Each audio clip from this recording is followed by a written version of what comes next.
Well, good day, everybody. Welcome to another faith seeking understanding episode of Calmly Considered. I am Allan Bevere, your host and pastor retired, blah, blah, blah, blah, blah, and all of that. And of course, but I can't say that about my conversation partner, blah, blah, blah. Here he is. Michael Cruz is with us.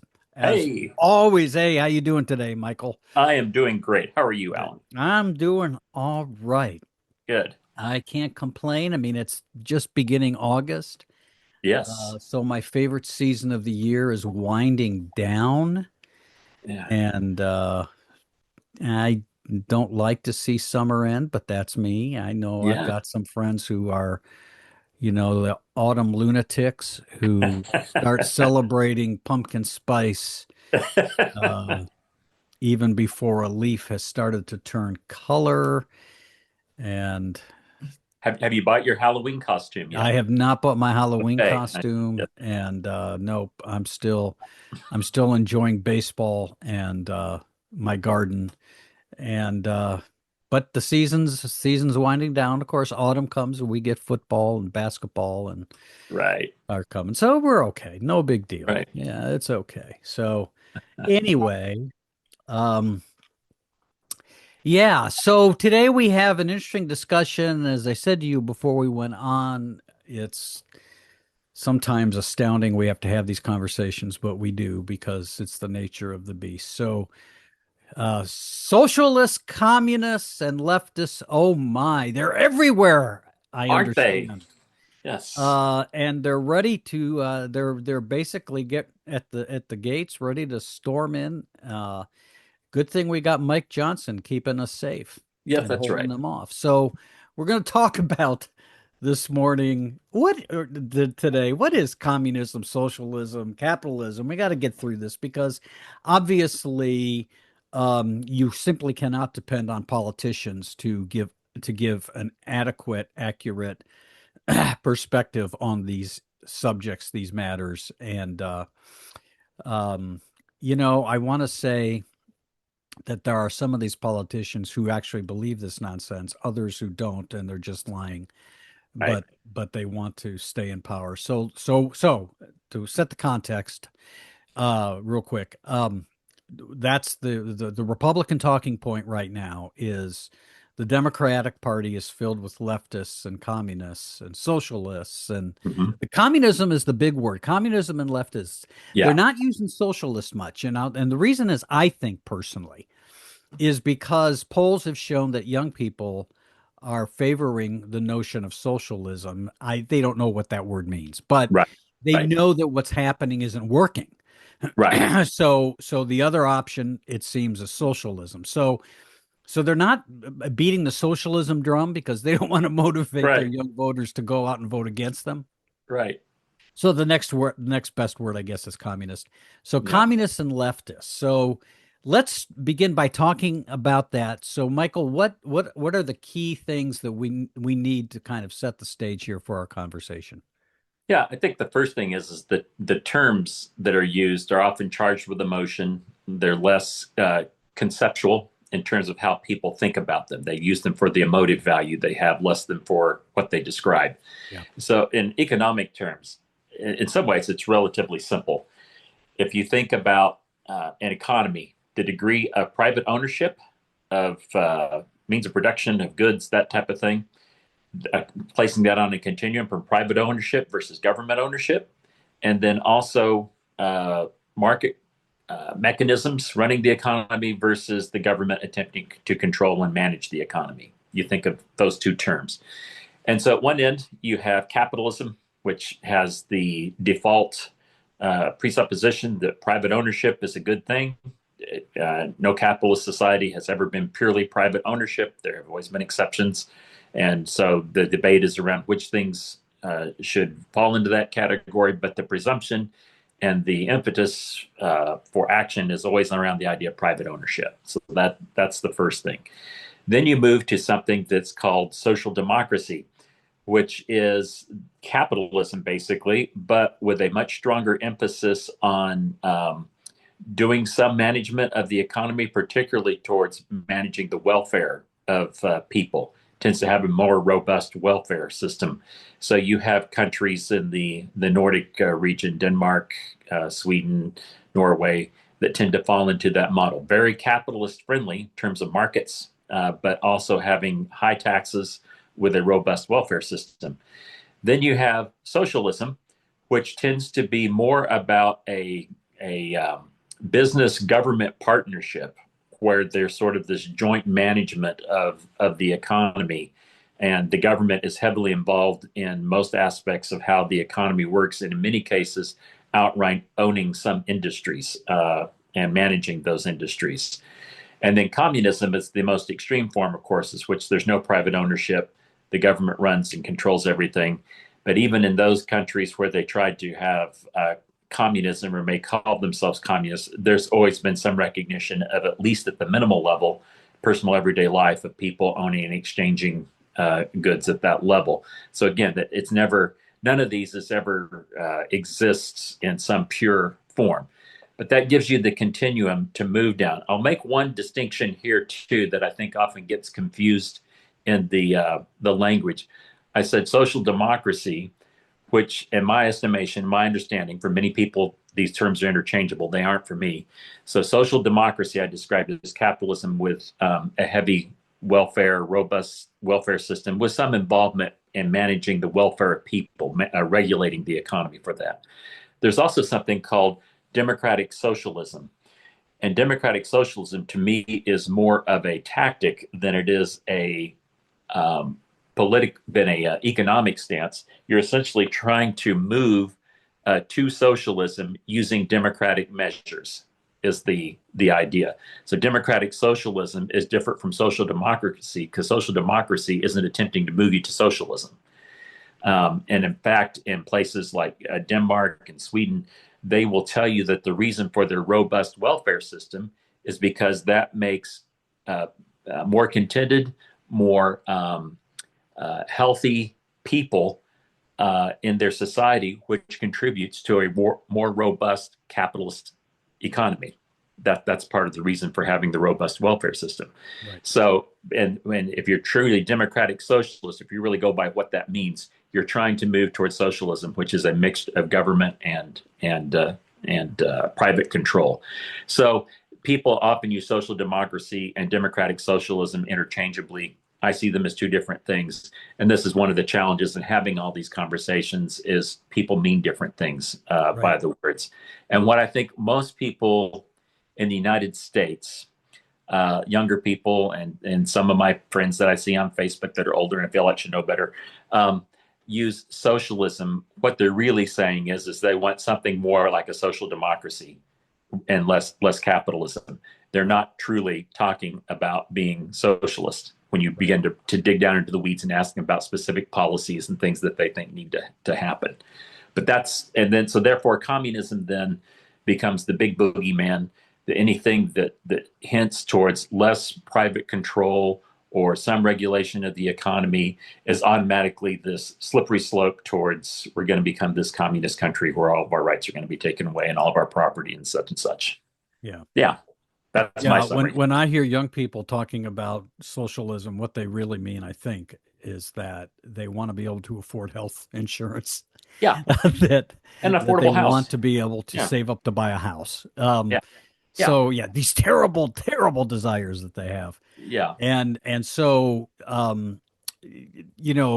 the way, I would say that there's an element of conservatism, and I really hate to use the word conservatism because what I see going on right now in the Republican Party is not conservatism. You and I have No, had it is not. No, in that conversation.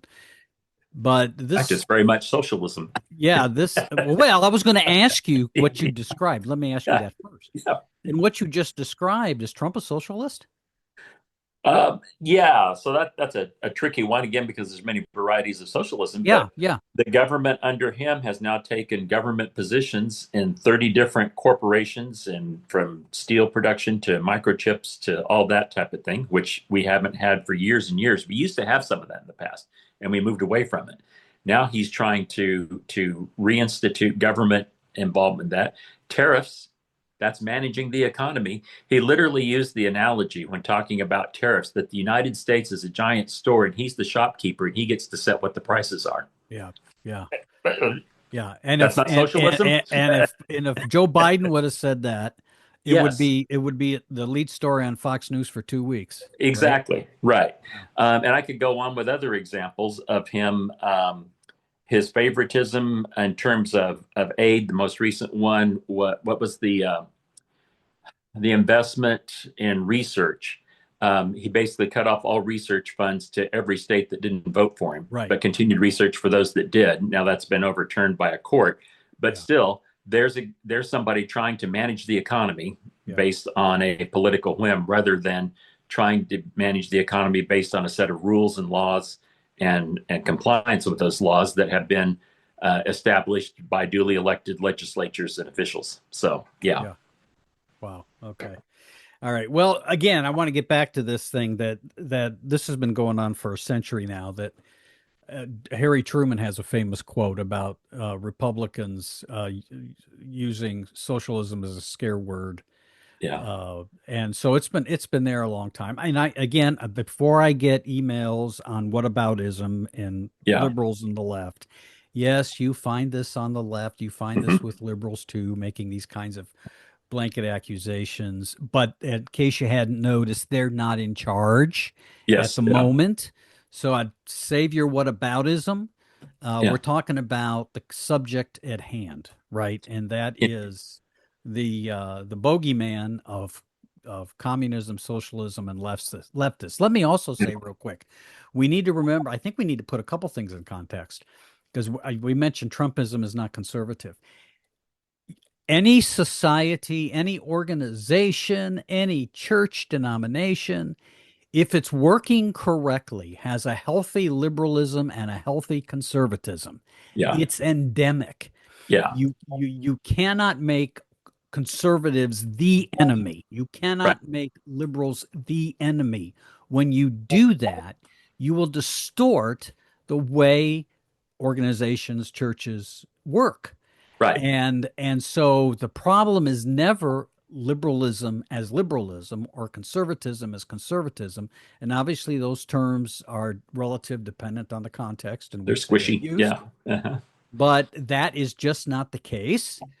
Um, the left right continuum goes only back to starts in the court of King Louis in 18th century France, in which if you were not a supporter of the king, you sat on the left, and if you supported the king, you sat on the right. And this language doesn't even work itself into Yeah. American politics until Right. the 20th century. I mean, there's a little bit Yeah. of it in the late 19th century, but Yeah. it's the 20th century. So the left right thing. So as I like to say, left right, left and liberal are not synonyms. Right. Right and conservative are not synonyms. Right. So Okay. when we start jumbling all this up together, we're clearly going to get distortions. We're clearly going to get things wrong as far as how we analyze this. And I'd Right. like to see us get rid of the left right distinction, but it's so endemic. I don't, and even I use it just Yeah. because I don't want to confuse people, right? Right. But Well, it's a, it's, you're trying to use terms that can sum up a constellation of ideas and values so yeah, that you don't have to create a laundry list every time that you're trying to talk about yes, something. this is And true. problem is people have different laundry lists that they attach to the same term. Right. That's where the confusion is. And if I could just say one thing too about your whataboutism stuff. Um, you point out something about Trump, for instance, and somebody says, well, I wasn't electing a pope. Well, yeah, I wasn't either. But the issue was not perfection. The Yeah. issue was functionality. The opposite of dysfunction is not perfection. Excuse me. Yeah. Opposite of dysfunction is not perfection. Easy for you And to say, my friend. yeah, exactly. It's not dysfunction. It is the opposite of dysfunction is functional. That's not Yeah. perfection. And so, Yeah. yes, every human institution, you can find flaws and failings. The question is functional versus dysfunctional. Right. And this is not a functional administration No. that we've got. No, It's and you're absolutely right. And when people say to me the excuse is there's no perfect candidate, my response is whoever said that. yeah, Whoever said I can't vote for Donald Trump because he's not the perfect candidate. yeah, Nobody. right, Nobody says that, right? yeah, right, So it's a dodge, yeah, right? Right. And as far as I didn't vote for the Pope, oh, so you mean only religious figures are to be people of character? So Right. when someone says, "Well, I didn't vote for Donald Trump as a, I didn't, he's not a pastor," so he's Right. only pastors should be virtuous people? Right. Is Yeah. that There you what go. you're saying? Yeah. Only pastors should be people of character? Right. So this is all stupid, dodgy language, and it's Right. lazy. So let me Yeah. just also say it's intellectually lazy. It is. Yeah. When we say this kind of stuff, it insulates us from having ready, Michael. This is going to Yeah. be hard. Yeah. Having to do the difficult work of thinking, Yes. Yes. Right. right? Yeah. I mean, it's just ridiculous. So Yeah. thank you for that. You're absolutely right. Yeah. So um, so let's kind of get at this maybe from a couple of different angles. And let's pick up Yeah. with what you just said as far as the terms being relative. You know, I Yeah. relative to context. I have Christian friends in the UK, and I don't know, and they consider themselves to be more evangelical, Right. more on the traditional end. And they say to me, they say, we don't bundle up the issues Yeah. in British evangelicalism the way you do in America. Well, we didn't used So, to either. huh? We didn't used to Well, we either. didn't used to either. Yeah. Either. Things change, context change. But Yeah. we tend to think Yeah. that the conservative view on abortion is this, or the Right. conservative view on capital punishment is this. And yet we find when you go to other places, the conservatives, the conservative Christians in that society, bundle up the issues. They're not all the same. Right. Right. So it really begs us to again think that it's very possible to be conservative in general Hmm. or to be liberal in general and not toe the line on every single issue. And that's another thing that we can't have right now, that you can't in general claim a position, a stance, if you will, a place to locate yourself Right. unless you toe the complete line. Yeah. One Right. issue puts you out. Yeah. Well, and so I think so much of this is less about the terms. It's less about having a thought through worldview as to how the economy, in this case, how the economy is supposed to work. The far more driving thing for too many is its identity. Yeah. That the issue is that communism, by claiming that somebody's a communist, makes them an outsider to the community, which makes them an enemy I can hate. Yeah. Rather than somebody who may be misguided, maybe they've uh, they don't understand the issues quite right, so therefore somebody I can have conversation with, and we can try to reach some understanding going forward in terms of how to, even though we disagree, we can figure out how to do that. The whole idea of they're communists and they're that basically cuts off all conversation and reinforces my identity as morally superior because I'm not a communist. Yeah. And so I really think that that's where so much of this is. So for some people, it's irrelevant what the terms mean. The terms are there for their emotive value rather than for any attempt at helping to understand issues. Yeah. Yeah, don't confuse me with the facts, right? I know what I know and I want to know it, and don't Yeah. don't get in the way. Yeah. Yeah. Yeah. I also want to say when I think about this, so Mike Johnson says the Democratic Party is loaded with communists and socialists, leftists, whatever. I'm hard pressed to think of any Democrat who wants to nationalize grocery stores. Yeah. Right. I'm hard pressed to think. Yes, yeah, there's things that they probably would like to see more government control in. Actually, I would like to see a little more government Yeah. regulation in certain things. Yeah. But as you say, every free market society has some of that. The debate Yes. is to what extent, right? Right. So Yeah. reasonable people can disagree. It's just like the notion of federalism, right? Right. States' rights versus the federal government. Reasonable people, we have this thing in the United States where we give states power and the federal government and has certain powers. Reasonable people can disagree Right. about where the states should be allowed to do something or where the federal government should step in and do it. You can Right. disagree, but it's the same thing here. We can have reasonable disagreement as to how much should government step in on, for example, the health insurance system Right. and not. But the reality is that if I want more government involvement than maybe you do, for example, I don't know if that's true, but Right. let's just say it is, that doesn't all of a sudden make me a socialist. Yeah. Right. And there also get into the issues of tactics at reaching the same end as to how you're going to get there. A couple of things Yeah. that come to my mind as I'm thinking about this is in California, uh, Newsom, I think, signed a law into effect that radically decreases the amount of review and scrutiny that has to go into building housing in a variety of places in California. Yeah. A lot of these environmental impact things, all sorts of studies that have to be done that draw out for years the ability to be able to get anything done. He's cut back on some of those. This follows Ezra Klein's book Abundance, where he talks about Democrats often will pass these great programs. They have great ideas, but they put so many hurdles at the beginning of the program that nobody can make it all the way through the hurdles to ever realize the thing that comes out at Yeah. the end. So, great idea. You had good intentions, but you've had no impact because you created so many hurdles to get there. So, you cut the hurdles back. And the idea is that that allows for greater things to happen for people to go into the market. And then the theory is the process they're working on is the idea that you make clear that you'll be held accountable if certain things happen Yeah. because of what you did, but you don't try to manage it up front in terms of how they keep Right. those things from happening. And then you hold them accountable in the back end. Now, which of those is right? To try to manage everything up front, beginning and very little happens, or to have some more stuff happen that maybe causes a little more damage than otherwise would have if you'd had greater scrutiny up front, but you're getting more stuff built. Yeah. It's a value question. Yeah. I don't think that there's an easy answer to that kind of question. Mandami in New York, he's wants to institute can't talk today. Wants to institute rent controls.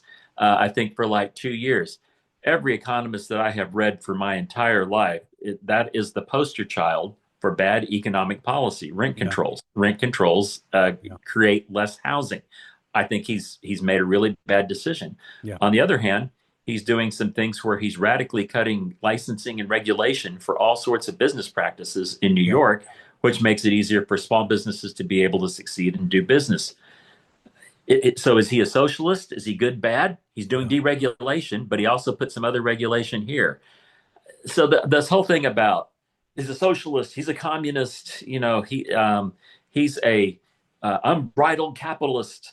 All these extreme terms don't really help you understand the thing. Most of these are polarities where you've got balancing concerns that have to be weighed, and reasonable people can come to different conclusions about which way is the best way to Yeah. go. Yeah. Yeah, Michael, I want to say that I hope you are got some good income streams because no one's going to call you up to do political ads. Yeah. You do- Well, what was you're too. It's too reasoned. It's too reasonable. well, Harry Truman was the one. He says, just give me a one-armed economist. Yeah, And his point was is because he would ask him for something and they tell him you do this, and then they immediately follow with, but on the other hand. yeah, yeah. Just give me one arm cutters. Yeah, yeah.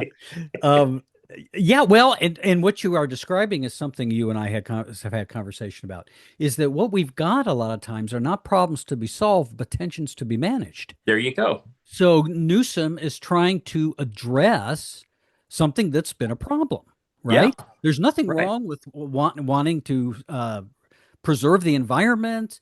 I mean, we all should want to do that, I would think. right, right. But at times it gets in the way of certain other things that are also goods. Yes. So he's trying to balance it out. And again, it's there are tensions to be managed. But the problem is, politicians can't say that No, because they can't. people. I mean, again, a lot of voters don't want to hear that. Right. They don't want to hear their tensions to be managed. They want to hear this is a problem and here's what I'm going to do. And by the way, the other side, they're the enemies. And if you give them power, they're going to destroy everything. So you can't, really have this kind of conversation in a public forum. Right. Um, because I mean, and I just don't want to say it's because people are stupid. I mean, some people are, but I think with a lot of people, I think George Will said something many years ago. I've been a fan of his. He's Mhm. George Will, conservative columnist, who actually left the Republican Party because of Trump, because Will's a real conservative. Yes, right. But he said, something. He said families are too busy. They're working, making money. They're taking the kids to baseball practice. They've got the responsibilities. They got to mow the yard. They're doing stuff, and so they don't necessarily have time to do a deep dive into a lot of these things. And I mean, me, I mean, I'm just a geek, and I'm retired Right. now, so I can deep dive into everything I want. But Right. a lot of people just don't have that time. Well, what I want to say then is that what we need then are people who can give everybody the summary of the issues that highlight the good and the bad in a reasonable way Right. and bypass these politicians who are just out for the vote. Right. Yeah. Yeah.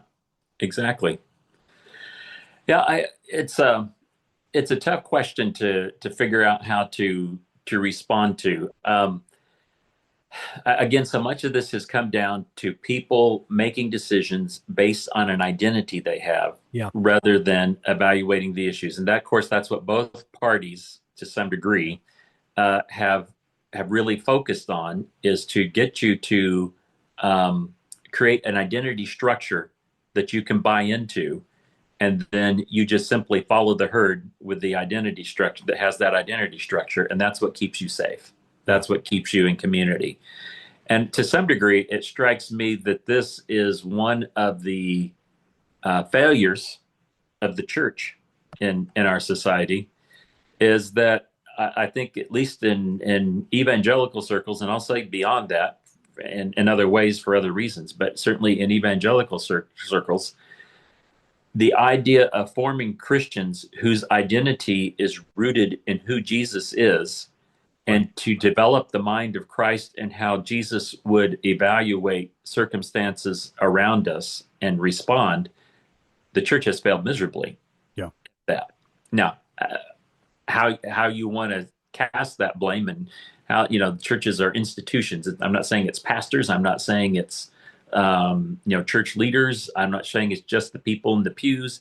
It's complicated, but I do think that if you have people that were properly spiritually formed, you would not be having the kind of response where you see 85% of people who go to church weekly voting for Donald Trump. Right. It just wouldn't be happening. Right. Uh, Yeah, I mean, I think that's absolutely right. My teacher Stanley Hauerwas says that the problem with Christians in America is that we're Americans first, Christians second, there and you go. and Yeah. and and drill that down even farther. We're Democrats first, America Christians second, or we're Republicans first, Americans Yeah. or Christians second, and so that becomes what forms our identity. Right. And it's very telling that you have Christians who really want the Ten Commandments posted in every classroom and courthouse, Right. but no one suggests the Sermon on the Mount. Yeah. Or the No one Beatitude. suggests the Beatitude, where Yeah. New Testament scholarship is Yeah. is pretty close to unanimous on the Sermon on the Mount is the ethic of the kingdom. It Right. is the ethic of Jesus. And Yeah. so we Right. want to say we're to be like Jesus, Yeah. and yet the Sermon on the Mount gets very little press. And I'm guessing Yeah. because I can post the Ten Commandments on the classroom to remind other people of what they're supposed to do. Right. But the Sermon on the Mount, that's a little personal and close to home. And Right. so, I mean, it just, I think, reinforces your point that the church has done a terrible job at discipleship. And I put, I'm a pastor, and I've said to Yeah. people, I said, we did a terrible job of Yeah. discipling you when I was an active pastor. I tried to do that, Right. but But pastors don't exist in isolation. yeah, Institutions they don't exist in exist, isolation. And and institutions shape and form, and no right, individual pastor or group of pastors can change themselves, change an institution. Yeah. It's what is the? It's drawing back on the. Not one of my favorite people anymore, but there was a wonderful quote from one of the Woody Allen movies where he says he's been going to a psychiatrist, or he's been talking to a psychiatrist, and he says, "Doc," he says, "can you help me? I've got this friend. Um, he thinks he's a chicken." And he says, "Well, have you told him he's not a chicken?" He says, "No, because I need the eggs." Yeah. Um, Yeah. it, and so we we have this thing in the church where we need to be telling the truth to our congregations, but we're afraid to tell things to our congregations because they give us eggs, and we need the eggs. Yeah. There's this codependency that we've all developed across institutions.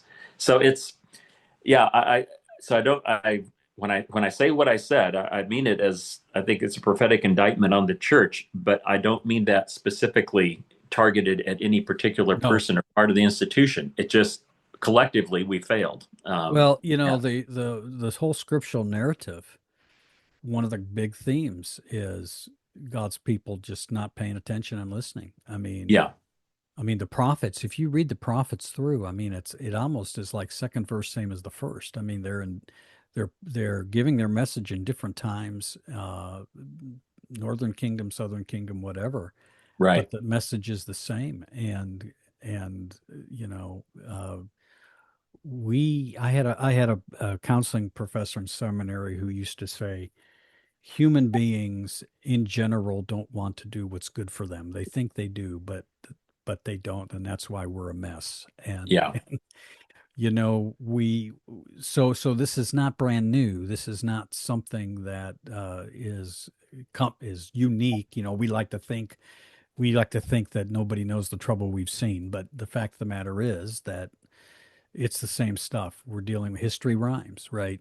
yeah, And I think that we just need to keep that in mind. But it doesn't absolve us of our responsibility yeah, to be diligent and to work on it and to do our best as Christians to follow Jesus, uh, yeah, and to be faithful. And that part of that means being willing to be made uncomfortable and having our identities, to go back to your point, yeah, having our identities reformed. Um, I know people who are Christians who would rather cut off their right arm before voting for a Democrat or a Republican, yeah, right? yeah, And I want to say, what's wrong with you? yeah, right, yeah, exactly, yeah, right, I mean, I don't mind if you want to vote generally Republican or if you want to vote generally Democrat, but when you are that so focused on it, yeah, it does raise questions about where you've got your identity. Of course, I've said as a swing voter that yeah, until the Republican Party gets its collective rear end out of Donald Trump's rear end, get his yeah, head out of Donald Trump's rear end, I'm not yeah, voting for another Republican. But that's not partisan. yeah, That's I'm moral, not voting for a party that has decided that corruption is okay. yeah, right, But I do want to go back to a time. I hope and pray the Republican Party goes back to a time, back to a place where I can, in good conscience, be a swing voter again. That's because right, that's what I really want to be. Because I've never been a party loyalist. yeah. I'll say something here too that I would encourage some of my more progressive friends and so on to think about as well too, because it's an area where I still have, I think, considerable tension. Somebody who would have once identified as conservative, although I don't in this current environment because of the baggage that's been laid on that. Um, One of the things that I've heard from progressive friends most of my life is that our government is too inefficient. It can't get anything done. It tries to do all this stuff. We need to. They're basically wanting to centralize more power in the hands of Congress or the president, and to have the economy managed more by the government. There's too many layers of oversight, too many layers of things that keep from being able to put forward our agenda. So, my response to that now, looking at what you've been watching for these past few years, if you had power concentrated Yeah. in the presidency and the Congress, and somebody like Trump steps into office, think where we would be now without all these extra layers. of things that you have to jump through in order to make things happen. That is what has slowed down his agenda. That is what has given us breathing room and the ability to organize and to be able to overcome some of this. Government should not be business efficient in No. terms of being able to ruthlessly and radically switch course and do things. It should be hard to do that, and that to me is a very conservative value, Yeah. that change should be hard and should only be where there's broad consensus and where it's considered. It doesn't mean we always do it right, but that I think that's the thing to think about. So that's, as we talk about, are there communists and so on, we can rail at some of the Trumpers and the conservative side in terms of some of the values they're holding. But I hope it's giving us some pause to rethink, how do you Yeah. achieve some of those progressive ideas? I consider myself a social democrat. I want a more robust welfare system, Yeah. but I don't want to concentrate too much power in the hands of government. That is a dangerous thing. So I Well, just that's a pillar of Madisonian democracy, that yeah, you put checks and balances into government. That makes government inefficient. yeah, You right, when they work right, it's inefficient. You've got somebody wants to do something, somebody else says, "Hey, wait a minute," yep, and then you have the conversation, and yeah, then you hopefully come to some kind of agreement where you get something of what you want, and the other person gets something of what they want. To say that we need efficient government, well, dictatorships can be efficient. they can be very efficient. Monarchies can be efficient. Yeah, But the founders understood that inefficiency and checks and balances has in the long virtue. run were better Yeah, than giving it to somebody to have free reign. So yeah, I agree with you. I agree with you. And I know people get frustrated because they feel like, of course, in this day and age, Congress isn't getting anything done because Congress is just dysfunctional. That's different. that's right. Yeah, It's one thing not getting stuff done because you're just dysfunctional. It's right, another thing of things moving slowly because you're having good, robust debate right. about Stanley Hauerwas. I mentioned him again. Defined politics is the discussion necessary to discover the goods we have in common. Yeah, And I like that definition, that we have this discussion debate. It can be robust. And then at the end of the day, we come together and try to work on something that uh, works as much right. as can be worked as possible. But yeah, this whole Trump phenomenon should be a wake up call that that's the last thing we want. We don't need a Trump who's a Democrat, There right? you go. I mean, I Exactly. mean, we don't need a Trump on the right. We don't need a Trump on the left. That's Right, not the solution. That is right, not the answer, right. right? And in fact, you're if that's your position as a progressive, we need a Democratic Trump. Yeah, That's yeah, a Trump that's I'm going to say a Democrat that's Trump. You're falling into the exact same thing yeah. that MAGA world has fallen into. So there's corruption in government. So what we'll do is we'll elect a guy who's 10 times more corrupt than anybody we've ever had, and Yeah. that's going to solve the But problem. we like his policies. But we like the way he talks. Yeah. Yeah, I mean, this Yeah, is not this is not the answer. By the way, you get people who, and I understand their frustration. People who are yeah, opposed to Trump will yeah, say, "Why aren't the Democrats doing more? Why aren't they doing things, stop things?" Well, the problem is, first of all, there are things being done behind the scenes. So, I yes, mean, oh, if a you think the lot. Democrats Yeah, are not getting ready for the November yeah, and what Trump and the mischief he's going to try and make, they're there. But I also want to say that, when you read the Federalist Papers and when you read Washington and others, the big fear that they have, the number one fear that they have, is power being given to, in their words, an unscrupulous individual right, who who has gain and profit is his motivation, and not the good for the people, because they understand that in order for democracy to work, it means everybody has to play by the rules, right. and Yeah, everybody respects the rules and is willing to play by them. They understood that a person who didn't want to play by the rules, who would undermine the institutions, would be the problem. right. And so what I want to say is this is the problem here. So before you're too hard on the Democrats, Yeah, this is hard to do when you get somebody who just flouts the rule of law Right. and is going to act in ways that he wants to act. And by the way, Trump may be following some court decisions and obeying them, which he is. Yeah. He's also he's also ignoring a lot of them, Yeah. You're trying and to. that's not Yeah. getting the press. Yeah. But he's ignoring a lot of them, and so Yeah. and so if you're willing to ignore the courts don't have enforcement power, Right. right? So Right. so this depends upon all everybody respecting the way the game is played and playing by it. As I've Right. said before, you can't have democracy unless you can't be in a democracy unless you're willing to lose. Right. Yeah. And I'll just add a piece to the end of that. And that is, I heard Beto O'Rourke speak a little over a year ago.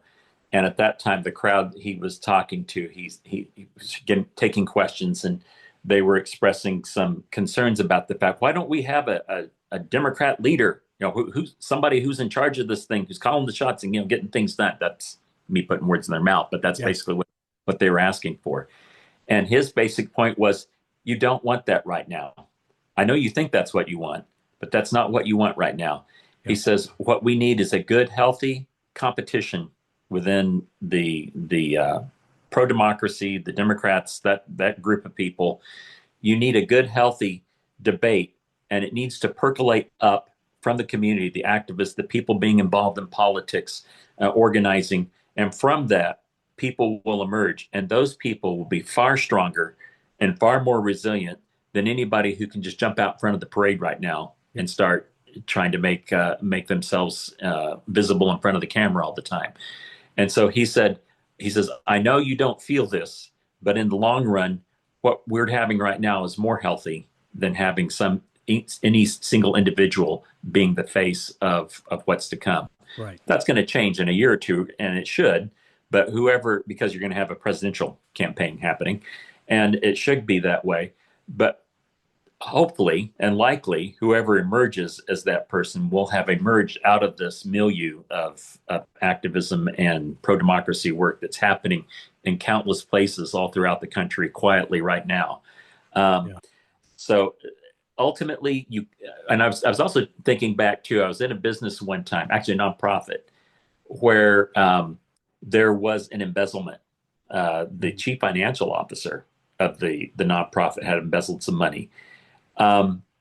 It was not caught right when it happened, but within a few weeks, because of audits and things that happened, it turned up that there were discrepancies, and then that person was caught, and then they were prosecuted, and they faced the consequences. So you can't stop a fraud from happening. You can't stop embezzlement from happening. What you can do is has the systems check in place to check it and to call it accountable when it does happen. Right now, we have all sorts of things that are happening that are illegal, that are horrible, terrible things, and we can't catch those. We're catching those now. We're seeing them, but bringing it to justice can't happen instantly. You Right. can't stop it from happening. What you can do is hold people accountable Right. when you have the ability to hold them accountable. Yeah. And I think that has to be one of the next steps that we have as we begin to get past some of this MAGA stuff. Yeah, we'll see how that works out. Oh, well, Yeah. at least you and I, Michael, have all kinds of topics for discussion to last longer than both of our lifetimes. So, Amen. so yeah, anyway. Yeah, I mean, I think we just need to understand that it's a mess and that even democracy itself is messy. And I think the founders would have been were okay with that. Right. And There's we never going to be understand. perfect justice in all of Yeah, this. for all of the Enlightenment optimism of Thomas Jefferson, for example, John Adams wasn't optimistic. He was kind of crabby by nature, but Thomas Jefferson, for all of his optimism about humanity and progress, the Enlightenment, humanity and Mm. progress, boy, when they came to framing a government, Yeah. they put the onus on not trusting humanity, Right. right? Right. It's a dangerous thing to give one person or a small group of people too much power. Right. And so they actually, I would say in that respect, they had a more biblical view of humanity. Right. Right. You know, so anyway, well, Michael, my leftist friend, Yes, comrade. Comrade Comrade. Allan. I appreciate your insight as always, and we'll see how it goes. We're going to have fun, if nothing else. No one can, as I Exactly. keep saying to my one son, we have these conversations. I have two sons, but I say to the one, I'll say to him, man, Joshua, we live in interesting times, Yeah. if Yeah. nothing else. So, Yeah. all right. All right. Well, thank you, Michael. Appreciate it. Friends, thank Thank you for you. joining us here at Faith Seeking Understanding. I'm Alan Bevere with Michael Cruz, and the patron saint of Faith Seeking Understanding is Anselm of Canterbury, who said, I do not understand in order to believe, but I believe in order to understand. So, friends, keep seeking.